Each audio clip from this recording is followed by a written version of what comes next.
Action. Hey yo yo yo yo, kembali lagi bersama kami.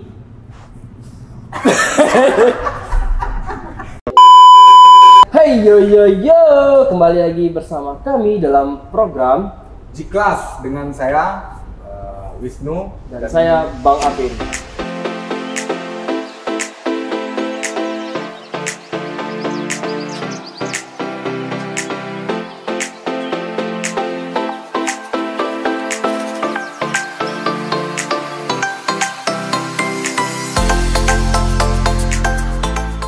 Kita akan kedatangan tamu dan kita akan membahas masih seputaran COD lah ya bro ya. Ya, Tapi kita saat ini Mbak akan Marija. mendatangkan tamu dari BIC-nya Quality Control.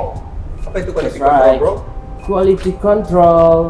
Oh, bukan quality control, dia megang beberapa bagian, quality control dan komplain dan pelatih ini juga.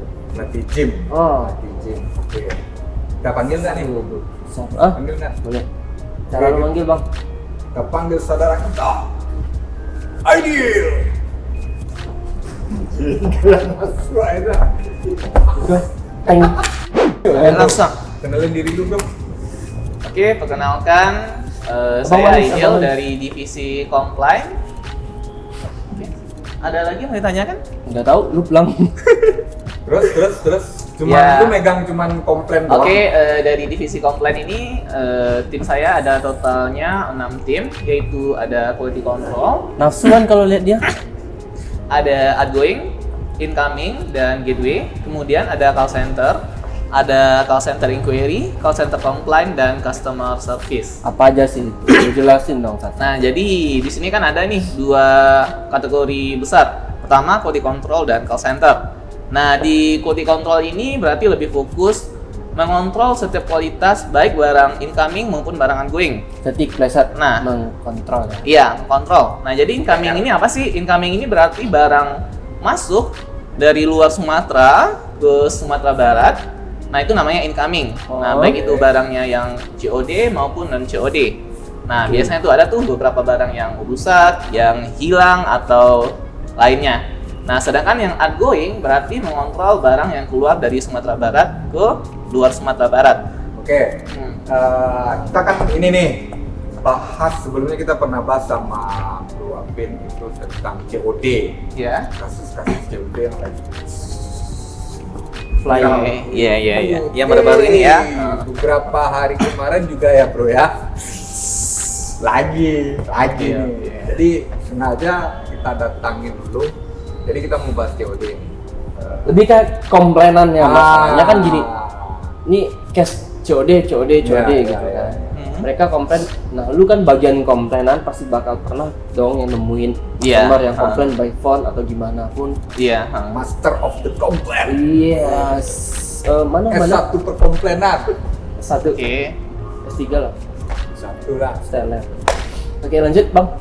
Jadi sebenarnya si customer itu komplainnya apakah ini buyer ya? Kita kan ada Ya, istilahnya buyer sama seller. Buyer itu pembeli ya, seller itu si penjual atau pedagang. Nah, si buyer itu komplainnya harusnya ke pihak ekspedisi kah atau ke pihak seller kah atau ke lu? Nah, jadi di sini yang komplain ini kan biasanya ada COD dan non COD. Nah, tapi yang viral ini biasanya COD ya. Ya, ya. Nah, Kalau orang komplainan itu ngomongnya kayak gitu ya. Sedikit Menteri Kehutanan. ya, menteri perkomplainan. ya. Komplainannya, sorry. Nah, jadi kan di sini ada dua jenis. Ada yang cash atau non COD, ada yang COD, cash on delivery. Yes, yes. Nah, Cash berarti on cash on delivery, delivery ini paketnya kita antarkan dulu oleh kurir, baru uangnya dikasih ke kurir. Berarti Oke. yang dari si penerima atau bayar nggak bayar terlebih dahulu. Hmm. Nah, jadi dari si bayar ini kasih uang, baru barangnya diterima. Oke. Berarti tadi itu berarti kita bahas dari pihak si kurir dulu. Berarti Iya. dia si kurir tadi dia harus mastiin untuk terima duit dulu. Iya, baru terima uang paketnya dulu, baru paketnya terus dikasih. bayar. Ya, ini Jadi dari kan- sisi kurir. Tapi itu memang aturan kalau kita pengguna COD ya. Iya. Nah ini sebagai pengingat juga sih Iya. Jadi bukan berarti karena si kurir nanti minta duit dulu, si customer bilang, oh loh kenapa harus duitnya, kan dia terima, dia kan punya Nah, paket. ya, Nah, itu sering terjadi tuh, kayak si customer itu yang dibilang si Ervin tadi, dia harus minta uang itu kan, barang. Kebanyakan pasti ada kan customer Iya. yang nggak mau. Dan si customer, gua pengen cek barang gua dulu dong, baru gua kasih ke lu duitnya. Ini kan polemiknya kan banyak kayak gitu nih. Iya. Yang Slack, yang ini minta duit, yang ini mau lihat barang, kan Slack tuh kayak teng kayak gitu tuh. Nah, lu sebagai pihak komplain yang sering menerima dari si customer, harusnya kayak mana sih? Nah, kalau seharusnya gini, dari si sprinter atau kurir itu wajib jelaskan dulu bagaimana SOP pengantaran paket COD ke si bayarnya. Nah, jadi bentar, gue sering potong lu nih. Iya. Berget. Wow. Oke. Kepotong. Karena gini, gue tuh penyampaian ke customer itu apakah bisa dia mau datang ke rumah customer atau dia udah di rumah customer nyampeinnya atau gimana? Bisa, kalau misalkannya kita udah sampai rumah customer, kita jelasin, mohon maaf sebelumnya ibu, untuk paket ibu ini kita SOP kita mewajibkan ibu memberikan uang terlebih dahulu baru paketnya kami kasih. Nah, itu SOP dari perusahaan kami. Nah, jadi kalau misalkan ibu mau terima paketnya, berarti ibu wajib kasih uang dulu baru paketnya kami kasih. Nah, jika kami tidak melakukan seperti itu, maka kami akan diberikan sanksi oleh perusahaan sesuai aturan yang berlaku. Seperti itu. Anak aku naik terus. Aja bro. Gue juga ngeliatin dan Bandingin bro, kecil. gue juga ada bro. Oke, selanjutnya. Nah, jadi mungkin dari sisi kurirnya wajib jelaskan terlebih dahulu sehingga tidak terjadi kesalahpahaman. Nah, kemudian yang untuk buka cek isi paket. Nah, cek isi paket ini ada beberapa seller yang mengizinkan untuk cek paket terlebih dahulu. Ini tergantung sellernya. Ya, tergantung dari seller. Nah, jika memang dari seller mengizinkan, dari si buyer wajib buktikan chat dari seller langsung. Chat yang di e-commerce-nya, baik dari Shopee, Tokopedia, Bukalapak, wajib lampirkan chat dari si seller. Oh, berarti udah semua e-commerce ya, berarti udah semua pelapak ya. Iya. Berarti kan si buyer tadi memang harus komunikasi sama si Iya, seller betul. tadi. Karena untuk misalnya kondisi tadi barang, kalau seandainya dia pengen paketnya dicek dulu, nggak mau bayar tapi dia pengen tahu isi dalamnya. Iya. Asal dengan catatan si buyer tadi udah bertanya langsung ke si seller, betul. seller mengizinkan dan si Betul. buyer tadi memberikan bukti berupa chat pribadi dia Iya. kepada si seller, Ke si kepada ya, si kurir. Ya, Seperti betul. itu ya. Jadi kalau Catatannya. betul. Kalau bisa dibikinin alurnya. Ya. Jadi kalau misalkannya dari Gua lupa. Lu tahu nggak lupa apa bang? Like, comment, subscribe. Nya nggak ada Udah loh. ntar aja, ntar udah selesai, Pak. Kita kasih gitu bro. Ya udah. Nggak sekarang. Oke, lanjut ya. Lebih urgent itu. Ini Ya, orang lebih, ini ya, orang urgent. ini Oke. sangat Siap, berpengaruh bos. ini bro. Ini orang sangat berpengaruh, Iya. jadi kita harus Oke, mengutamakan oke, oke. menteri perkomplainan. Menteri perkomplainan Lu sejen jangan macam-macam bro. Ampun bang, ampun bang, gua takut bang yang kayak gini. Ampun bang Ijet, sorry bang Ijet lagi ya Allah. Oke, bisa dilanjut ya. Lanjut. Nah, jadi yang dari si buyer tadi, kalau memang mau cek isi paket, dia wajib melampirkan bukti dari seller bahwa seller mengizinkan untuk cek isi paket. Ya. Nah, jika dari seller tidak bisa melampirkan, berarti yang dari si kurir tidak boleh diizinkan untuk cek isi paket. Berarti dari kurir tidak boleh mengizinkan. Iya. Oke. Nah, jika si kurir mengizinkan cek isi paket dan si buyer tidak bisa melampirkan bukti dari seller, itu maka bisa disalahkan kurirnya. Berarti kan kurir tidak mengikuti SOP atau prosedur yang berlaku. Ya. Ya. Nah, seperti itu.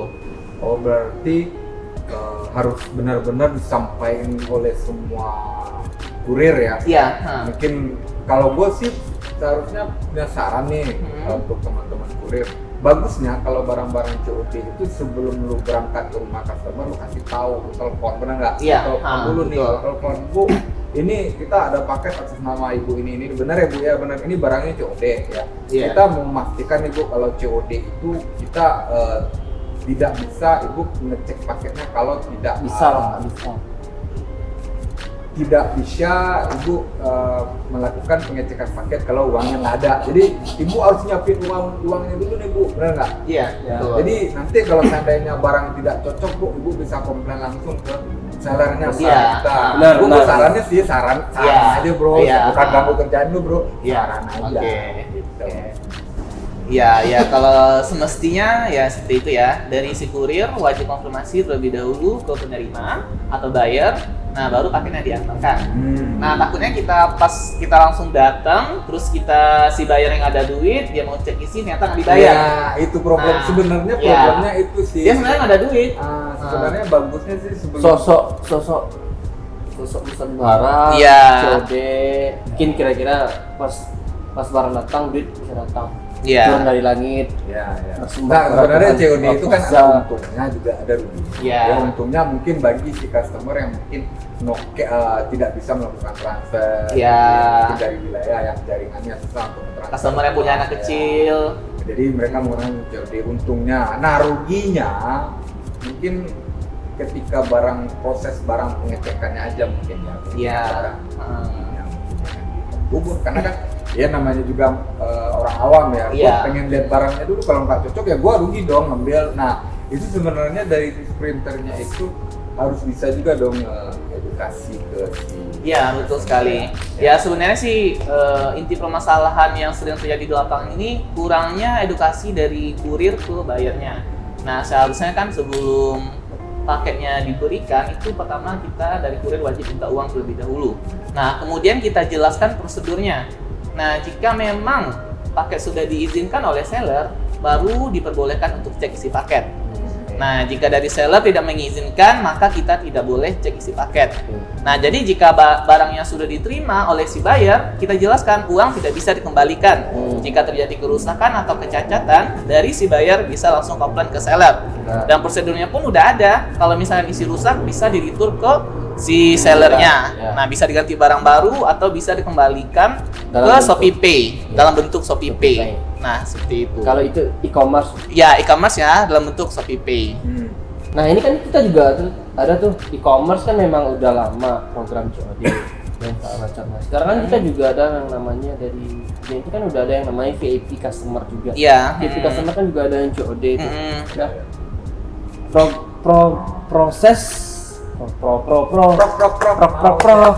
prosesnya kalau untuk COD yang e-commerce VIP kita, ya. nah itu juga seperti apa? Apakah sama dengan yang lain? Nah, jadi untuk VIP ini sendiri, jadi kan kita ada namanya COD internal Ya. atau COD reguler.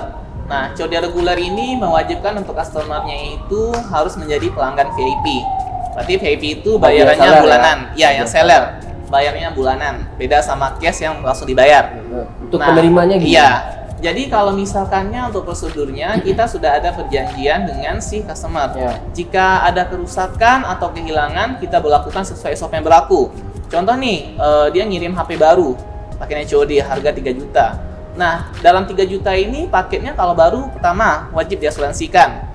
Kemudian wajib packing standar, pakai bubble wrapnya minimal 5 lapis.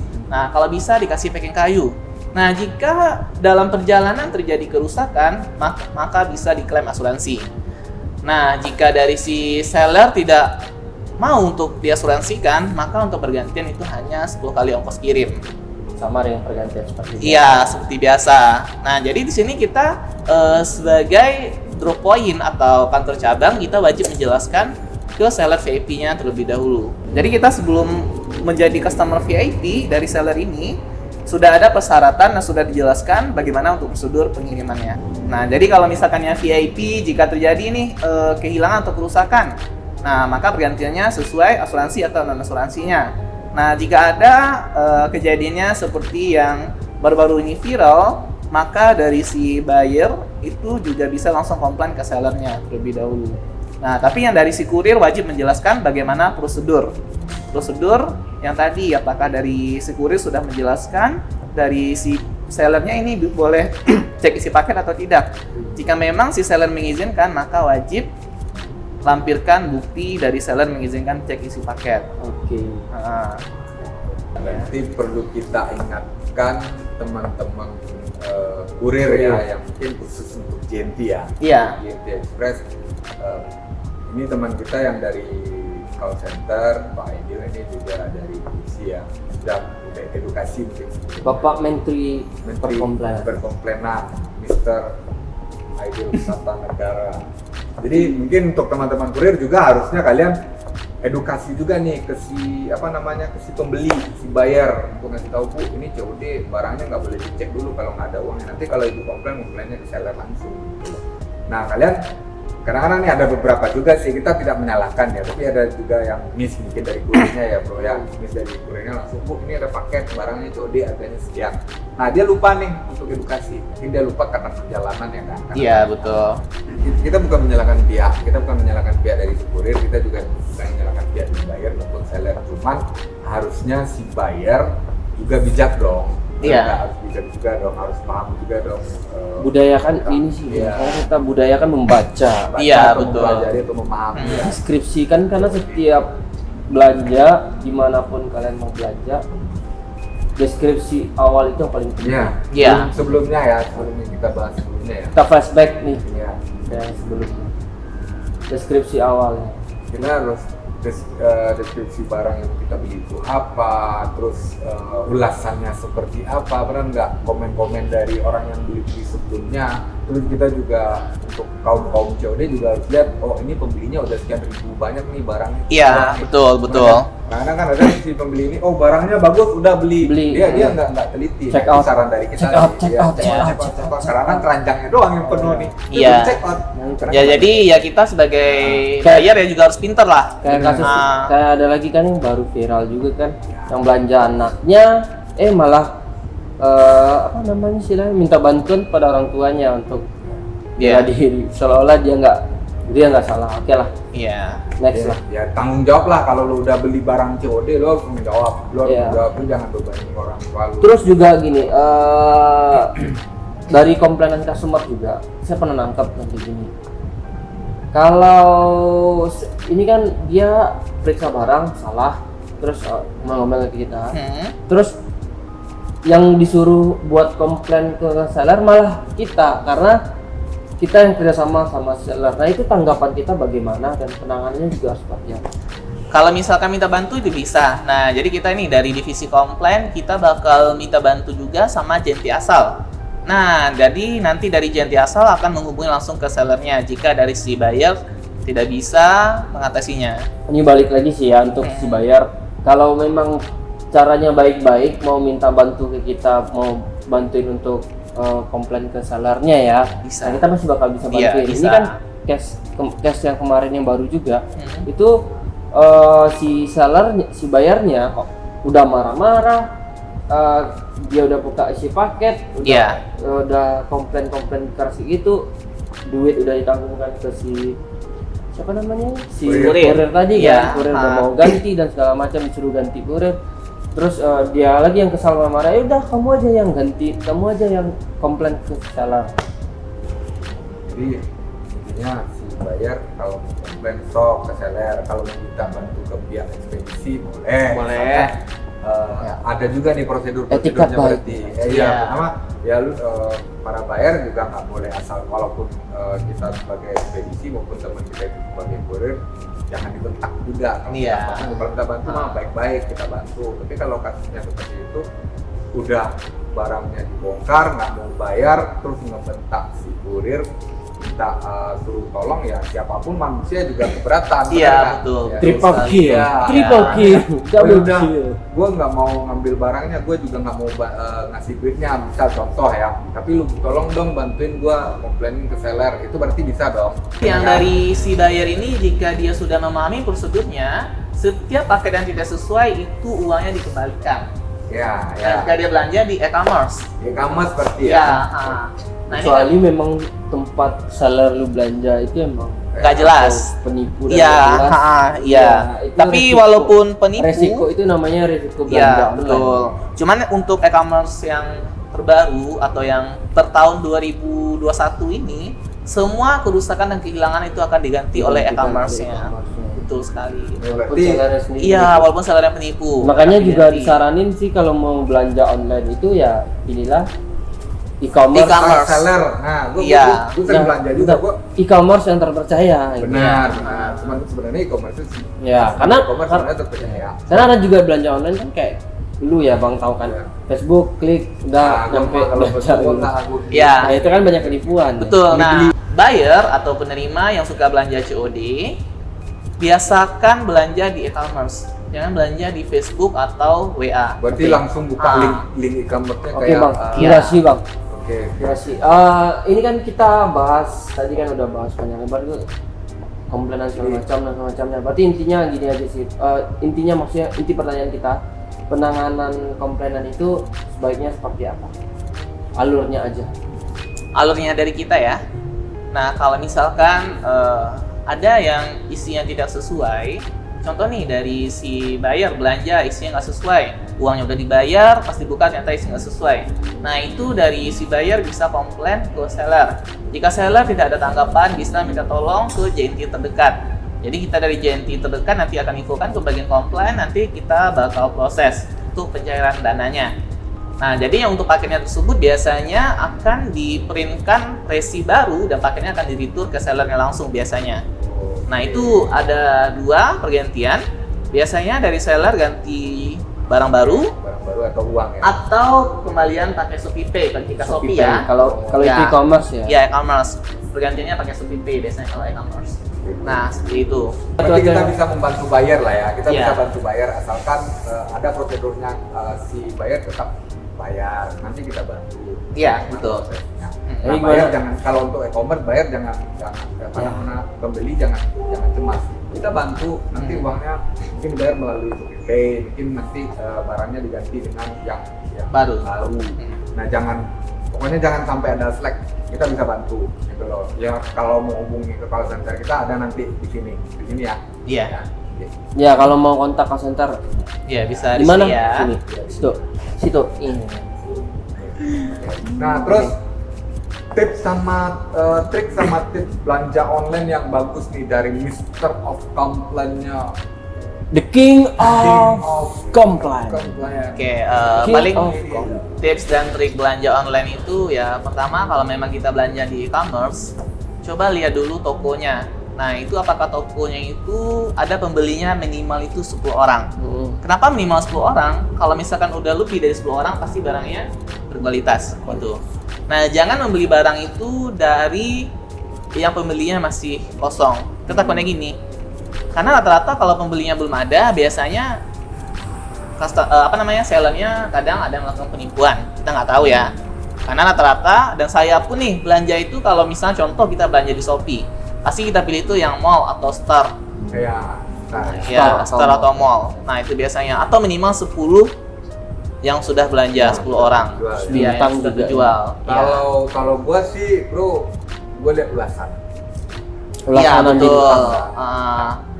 Ya kalau misalkannya ulasan itu biasanya udah lebih dari ratusan biasanya. Nah, kan ini dari minimal pembeli ini, minimal 10 orang. Nah, gitu sih tipsnya. Berarti itu tips triksnya. Ya. Oke. Berarti itu.